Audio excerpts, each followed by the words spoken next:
Bonjour à tous, c'est Edjohan. Aujourd'hui, on se retrouve pour parler du match Nantes-PSG. Donc, qui s'est conclu par une victoire 3 buts à 0 du PSG, mais ce fut quand même un match assez compliqué et difficile. Bon, déjà, on va parler de la première mi-temps. Alors, la première mi-temps, on va dire le résumé déjà du côté de Paris, parce qu'il n'y a rien du tout. Rien. La seule action que je retiens, c'est un moment Mbappé qui a dribblé un joueur sur le côté et qui rentre dans la surface, et un semblant de duel de Sarabia face au gardien. Sinon, les actions étaient dantesques. Voilà, il y a un joueur Simon, là, ils ont de la chance Paris qu'il est pas au top parce que ça aurait été n'importe quel joueur, on va dire un peu meilleur que lui, il aurait été dedans parce que voilà, il a failli marquer, il s'est dribblé tout seul. Donc voilà, donc déjà Paris a eu de la chance là-dessus, ça fait 1-0. Après, ils ont une autre aussi, Nantes, une autre occasion. À un moment, il y a un joueur qui fait un tir enroulé face au gardien. Là aussi, je pense que ça aurait pu faire 2-0. Voilà, c'était mieux tiré. Donc je pense que là, Paris aurait de la chance que c'était que Nantes, voilà, et que c'était pas une équipe d'un autre niveau, parce que là, ils seraient, je pense, peut-être pris une valise en première mi-temps. Donc voilà, c'est un peu comme leur match contre Istanbul, là, ils étaient, voilà, on va dire. Alors est-ce que c'est une question de physique ou pas, qui sont cuits, je sais pas, parce que comme voilà des joueurs qui tournent, je sais pas, c'est peut-être un manque d'envie, parce que là, c'était quand même un peu, voilà, un peu limite. Il y a des joueurs quoi, qui étaient fantômes, je veux dire, Sarabia, elle a été un peu fantôme. Keane, bon, il a quand même fait quelques petits trucs. Voilà, bon, c'est un joueur que j'ai beaucoup critiqué lors de son premier match, mais là, bon, vu qu'il se montre un peu, je vais quand même voilà, le souligner qu'il a quand même dribblé un joueur, donc voilà, il sait quand même faire des choses. Donc c'est déjà ça, voilà, au moins il s'améliore petit à petit. Donc vivement que Paris retrouve là, Di Maria, là, et puis leur blessé Icardi, normalement, il doit revenir bientôt. Parce que là, déjà, la première temps était vraiment pauvre, et je pense que si Nantes aurait marqué là, un but déjà, ça aurait été différent, je pense. Je pense que le score aurait été différent, voire deux. À mon avis, ils auraient mieux joué. Et là, Paris, ça leur aurait peut-être bousculé. Donc ça veut dire que là, Paris aurait pu peut-être avoir un résultat différent. Et voilà, ça joue à rien, ils ont eu de la chance. Voilà, ils ont eu de la chance et c'est comme ça.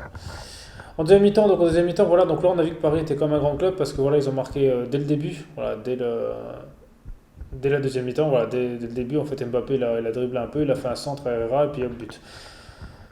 Donc voilà, donc c'est bien, voilà, Herrera c'est comme un joueur qui est comme pas si mauvais que ça, voilà, il a joué à Manchester, des buts comme ça il sait les mettre, donc voilà, donc ça montre aussi la différence entre Paris et une autre équipe, voilà, une équipe de Ligue 1, on va dire lambda, d'être capable justement de réagir quand il fallait, à mon avis, je sais pas, ils ont peut-être eu l'entraîneur qui les a motivés, je sais pas, une tactique, parce que c'est vrai que s'ils sont fatigués, il suffisait une accélération, une attaque et puis c'était bon quoi. Donc voilà, puis là, et après le but là justement, Nantes, on va dire que ça les a un peu éteints, voilà, ils ont quasi rien fait du match. Ensuite, il y a eu un penalty pour Mbappé. Donc voilà, c'est que c'était un penalty, on va dire, qui était assez généreux, mais bon, après voilà, les penalties, c'est toujours une histoire des fois de chance, hein. Je veux dire, des fois il y en a pour les équipes qu'on aime bien, des fois il y en a contre les équipes qu'on aime bien, voilà, c'est comme ça. Penalty, c'est comme ça, hein. Je veux dire, contre Manchester United, voilà, il y a le penalty, il a dû le retirer, voilà, là, ça les a pas avantagés, là, ça les a avantagés, voilà, c'est comme ça. Voilà, donc Mbappé l'a mis, c'est bien, ouais, il gonfle ses stats. Comme ça, dans ce match, il a mis un but, une passe décisive, voilà, donc voilà, c'est quand même un bon match, hein, je veux dire, il reste comme sur des bonnes stats. Ensuite, Nantes a eu aussi un penalty. Alors là, c'est bien que Navas l'a arrêté. Je pense que ça lui a fait du bien, Navas, parce que justement, vu que celui contre Manchester, il l'avait arrêté, mais ils ont dû le retirer. Donc au moins, ça, c'est bien pour lui. Parce que c'est que sur des penalty, il est bon. Bon, après, comment. Je dis toujours un penalty, de toute façon, qui est arrêté par un gardien, c'est que le joueur l'a mal tiré. Parce que si on envoie une grosse frappe dans la lucarne, en général, c'est inarrêtable. Et c'est pour ça que moi, je comprends pas. Franchement, je serais entraîneur d'un club de foot. Et ben, je prendrais un joueur de mon équipe et justement, je ferai en sorte qu'il s'entraîne vraiment. Qu'il s'entraîne que à tirer justement des grosses frappes dans la lucarne pour être sûr de les mettre. Parce que là, c'est sûr que tir à ras de terre, si le gardien plonge du bon côté, il y a une chose sur deux qui l'arrête, quoi. Même quasi sûr. Donc, je crois que c'est un peu risqué. Et après, il y a eu Mbappé. Alors, Mbappé est sorti, on va dire, un peu sur blessure. Donc voilà, donc dans ils ont dit que c'était qu'une alerte qui sera là, mais bon, on sait jamais. Donc, s'il commence déjà à avoir des alertes, là, ça commence on va dire, à craindre. Keane, pareil. Donc, même si là, après, ils ont dit que le Tourelle a dit qu'ils seront là pour le Leipzig, on sait jamais, l'entraînement, ça peut s'aggraver. On ne sait pas comment que ça peut évoluer des fois dans les prochains jours. Donc, ça peut être compliqué. Après, d'un côté, ce serait peut-être une bonne chose pour le PSG, justement. Bon, c'est vrai que ça craindrait vraiment qu'Mbappé soit pas là. Mais si de affronter Leipzig justement sans des joueurs comme ça, et ben justement ça forcerait peut-être l'entraîneur à améliorer justement le jeu d'équipe, la cohésion du groupe. Parce que là, en général, Paris, là, ce qu'on voit honnêtement sur les derniers matchs, dans le jeu, c'est nul. Et en gros, c'est un joueur, une individualité d'un joueur qui permet de marquer. Donc là, au moins, c'est justement, ça leur permettrait que, bon, ok, ils ont dit Maria, mais ça leur permettrait justement de peut-être jouer plus tactiquement en équipe et de retrouver du bon jeu parce que là c'est vraiment ce qui leur manque. Et de compter que sur un ou deux joueurs pour gagner un match, voilà, et ce que là ils attendent que Mbappé ou Neymar ils prennent le ballon au dribble et puis ils marquent, ça je trouve que c'est trop risqué. On peut pas se permettre de jouer comme ça au niveau, voilà, non, voilà, donc ça c'est vraiment un truc qui faudrait peut-être qu'il travaille. Et après quand Mbappé est sorti, voilà, donc à la 75e, là je me suis dit c'est bon, le match, j'en étais sûr, le match est devenu complètement ennuyeux, à part à la fin, Sarabia qui met un but. Parce qu'un défenseur, il fait une passe en retrait, voilà, et ça avec l'intercept, mais ça aussi je comprends pas, je veux dire au niveau pro, tu fais pas une passe en retrait dans ta surface, quoi. Quand il y a ça, je veux dire, tu lèves la tête avant. Je comprends pas que des joueurs fassent encore des erreurs comme ça. Je veux dire, voilà, ça craint parce que normalement au niveau là, voilà, il pourrait être un peu plus impliqué, je sais pas, je comprends pas. Franchement, c'est des erreurs qu'en général, c'est très rare déjà que ça arrive, par exemple, aux très grandes équipes, mais bon, voilà, c'est juste une question de logique. Et je comprends pas que des joueurs, on va dire lambda, ben, ils y pensent pas. Mais bon, c'est comme ça après.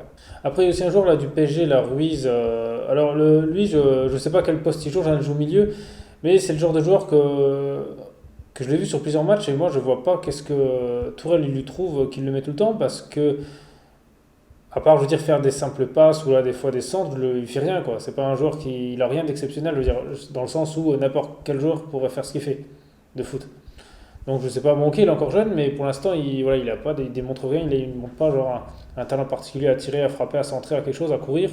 Pour l'instant il n'y a rien ça voilà. Donc à voir qu'est-ce qu'ils veulent en faire, mais bon, je suis pas convaincu que ce soit un futur bon joueur.